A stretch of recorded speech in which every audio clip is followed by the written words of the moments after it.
Bonjour à tous et bienvenue dans ce nouveau quartier d'été. Aujourd'hui, on vous emmène à Guenvillers, une commune qui compte près de 700 habitants. Entre histoire, patrimoine et événements, nous rejoindrons dans un instant le maire André Dupré. Mais tout de suite, place à la météo suivie du sommaire.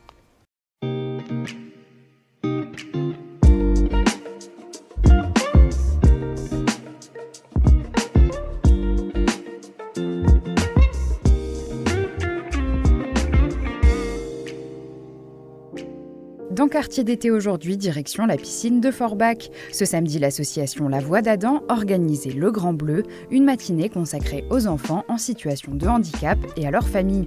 Ce week-end, le Clos des Arts de Dibelin s'est transformé en véritable village médiéval. Après une soirée de concerts celtiques samedi, place dimanche au marché et à une cinquantaine d'artisans pour la 3e édition de l'événement. Il y a 156 ans, la bataille de Spicheren marquait l'un des premiers affrontements de la guerre franco-prussienne de 1870. Ce dimanche, Français et Allemands se sont retrouvés sur les lieux pour rendre hommage aux victimes de cette bataille. Tout de suite, nous retrouvons le maire de Guenvillers, André Dupré.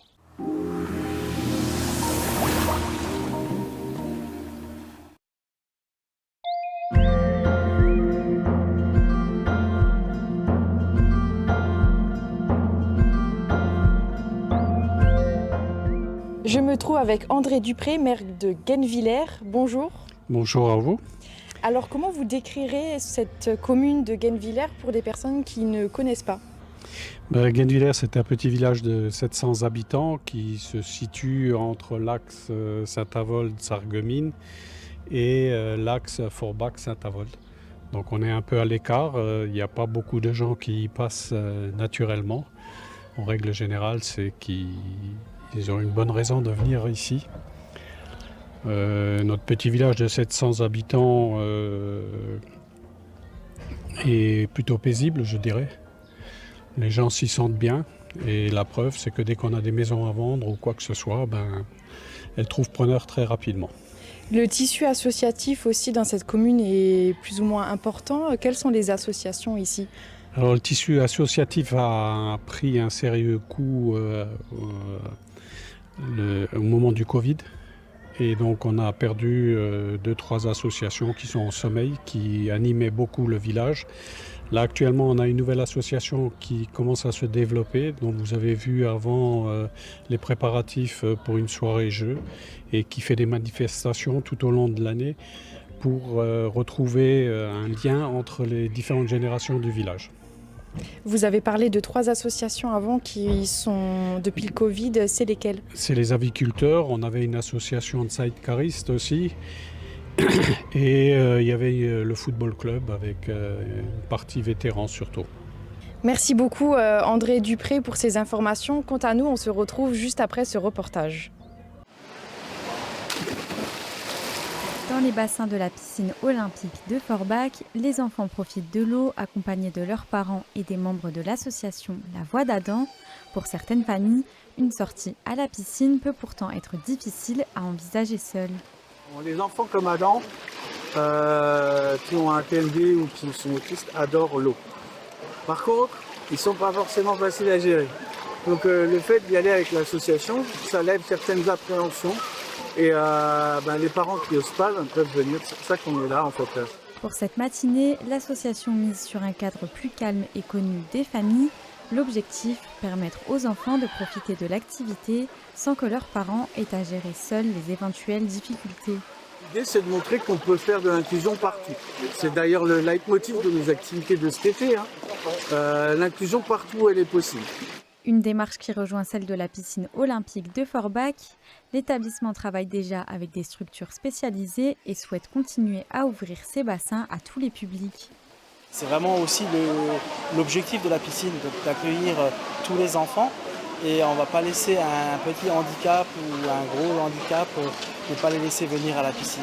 La piscine, elle est pour tout le monde. Donc c'est un endroit de joie aussi, de dépassement de soi dans certains cas, dans le cas de compétition. Mais c'est surtout de joie de partage. Donc c'est un réel plaisir de pouvoir accueillir tout public. Et pour la Voix d'Adam, cette matinée s'inscrit dans une démarche plus large. L'association cherche à multiplier les activités et à permettre aux enfants de découvrir de nouvelles pratiques. Avec Adam, on a fait du rafting l'année dernière. Cette année, avec un groupe, on a fait du kayak avec 5 enfants qui, pour la première fois de leur vie, ont fait du kayak. Donc ça, c'était une grande réussite. Effectivement, parfois on n'ose même plus. Alors que c'est possible. C'est sûr, seul, avec des enfants, c'est compliqué, mais quand on est dans le cadre associatif, on n'est jamais seul. Et les rendez-vous vont continuer dans les prochaines semaines. La Voix d'Adam organisera notamment une veillée et une nuit à la Chèvrerie de l'Est le 22 août, avant d'autres activités et sorties prévues avec les familles. Toujours avec la même volonté, faire de l'inclusion une réalité, activité après activité.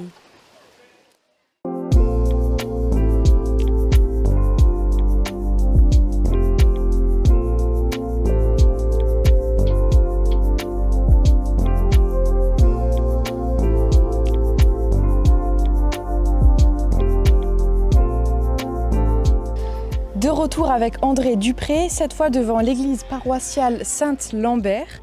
Alors une église qui a connu les épreuves du temps, quelle est son histoire ? Oui, l'église a connu plusieurs fois des dommages, notamment en 1958 où le clocher a été détruit et reconstruit. Et tout récemment, nous avons fait des travaux sur cette église au niveau du crépi qui a été entièrement refait. Et on s'est rendu compte, en montant sur l'échafaudage, que toute la partie du clocher était à refaire, elle était pourrie. Et donc ça nous a engendré de gros travaux supplémentaires. Et résultat, aujourd'hui on a un crépi neuf autour de l'église. Et au niveau du clocher, on a un clocher neuf avec des ardoises neuves. Et il devrait tenir quelques dizaines d'années supplémentaires. Et le fameux orgue aussi à noter dans cette église qui a été rénové. Oui, il y a un bel orgue Verschneider dans notre église. Il en reste, je crois, 17 au niveau de la Moselle par rapport à 70, une centaine peut-être qui ont été construits sur l'ensemble du département. Et cette orgue, pour la préserver, elle a été refaite en 1990. Comme vous avez pu le constater tout à l'heure, elle est comme neuve de nouveau. Alors l'église, c'est un élément fort du patrimoine de Guenvillers. Oui. Comment la commune préserve justement ce patrimoine ? Nous, on a pour mission de préserver tout l'extérieur de l'église. C'est ce qui se passe en Alsace-Moselle. L'intérieur, c'est normalement le conseil de fabrique qui le fait. Donc vous avez pu constater l'église a été refaite au pourtour. Tout le crépi a été refait, le clocher a été refait. Et il y aura sans doute d'autres travaux à faire et on s'engagera à les faire le moment venu, quoi. Un autre patrimoine à Guenvillers, la tombe. Oui, on a sur le chemin vers Macheren, on a une tombe du soldat russe. C'est un soldat qui est décédé pendant la guerre et qui devait être dans un camp au niveau de la carrière Barrois et qui s'est évadé. Et il est venu dans le village et donc il est décédé. Il a été enterré dans la forêt vers Macheren. Merci André Dupré pour ces informations. On se retrouve tout à l'heure au point culminant du village. Quant à nous, on se retrouve juste après ce reportage.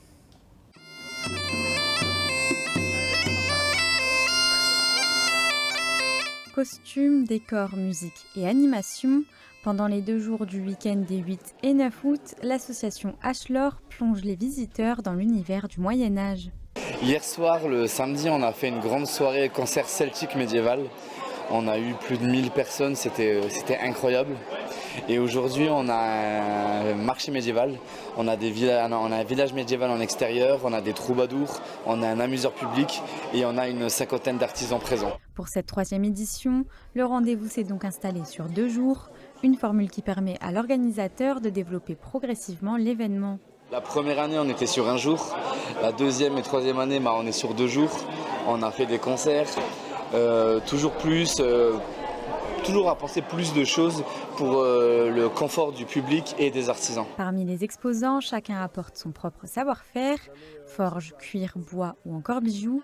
La diversité fait aussi partie de l'identité du marché.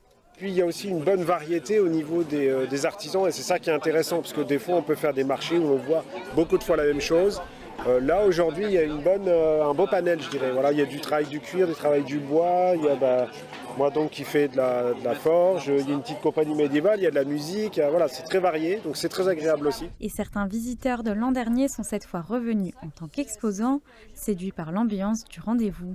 On est venu ici parce que on connaissait déjà l'existence l'année dernière. On est venu en tant que visiteur voir les collègues artisans qu'on a l'habitude de croiser. Et on a adoré l'ambiance, on s'est beaucoup amusé. Et on a voulu réitérer, mais cette fois-ci de l'autre côté artisan. Et en fait, c'est une réussite. On est très... du côté humain, c'est ce qu'on dit, c'est super important. Et on est super bien accueillis, les gens sont contents d'être là. Il y a une bonne ambiance.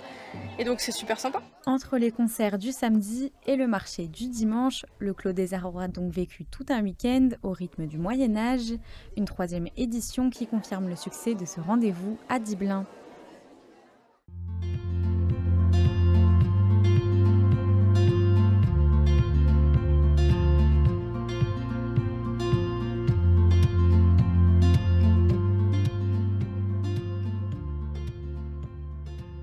Nous sommes maintenant sur les hauteurs de Genvillers, le Zilberg. Alors quelle est l'histoire de ce lieu, monsieur le maire ? C'est le lieu le plus haut de Genvillers. On se situe entre 340 et 350 mètres d'altitude. Ce site nous permet de voir toute la vallée du bassin houiller, de part et d'autre, du côté de Frémin-Merlebach, du côté de Barst, Ost, Capelle, et on peut aller de l'autre côté vers Folschwiller. Donc on a une vue d'ensemble sur l'ensemble du bassin houiller. Si vous montez un peu plus haut, on arrivera même à voir l'échevalement du puits Cuvelette et toute la vallée de la Merle derrière. On a un beau chemin aussi juste à notre gauche. Beaucoup de vélos viennent. Comment ça se passe ? Oui, c'est un projet qu'on a en tête après avoir fait les pistes cyclables, la communauté, avoir fait une piste cyclable vers Zengbouz et une partie vers Macheren. On aimerait bien que le projet continue et qu'on prolonge ce chemin que nous avons fait par une piste cyclable qui aille jusqu'à Bétain et ainsi boucler une bonne partie du réseau de la communauté de communes. Quels sont les autres projets dans la commune ? Alors on a plusieurs projets, on a une salle intergénérationnelle qu'on souhaite faire, qui était prévue au mandat précédent, on a eu un petit souci et donc là on va le reprendre et on veut travailler également sur l'école pour y mettre de la climatisation, une cour végétalisée serait la bienvenue aussi et voir ce qu'on peut faire au niveau vidéoprotection au niveau du village.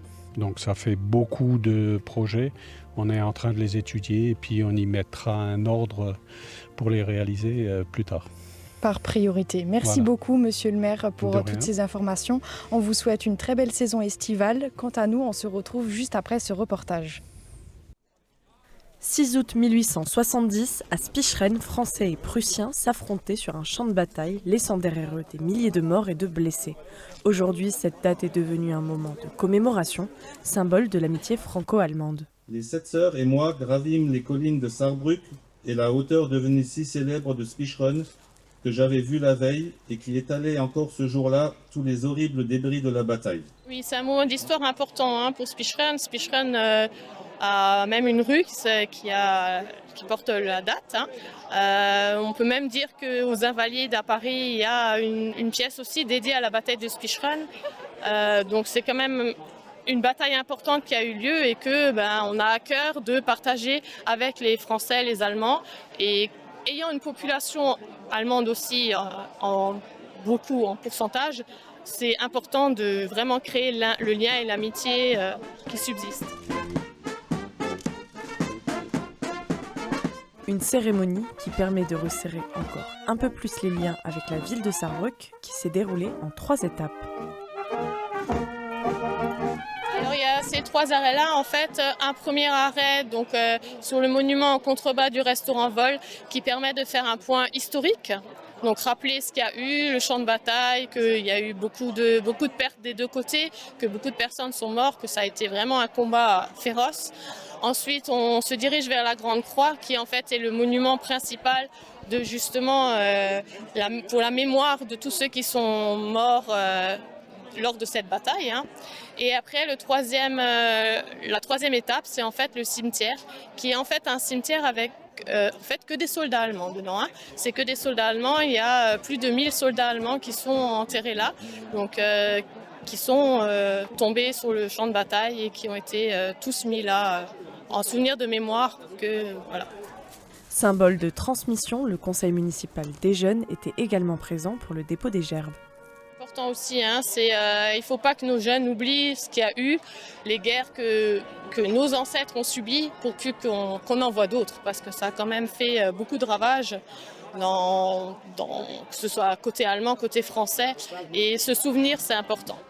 Un hommage émouvant qui prouve que malgré un passé tragique, une paix durable peut exister entre deux nations.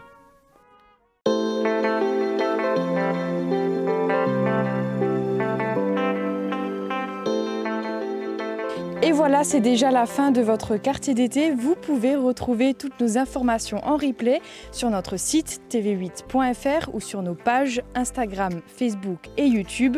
Quant à nous, on se retrouve demain pour un nouveau numéro. D'ici là, portez-vous bien et à bientôt sur TV8 Moselle-Est.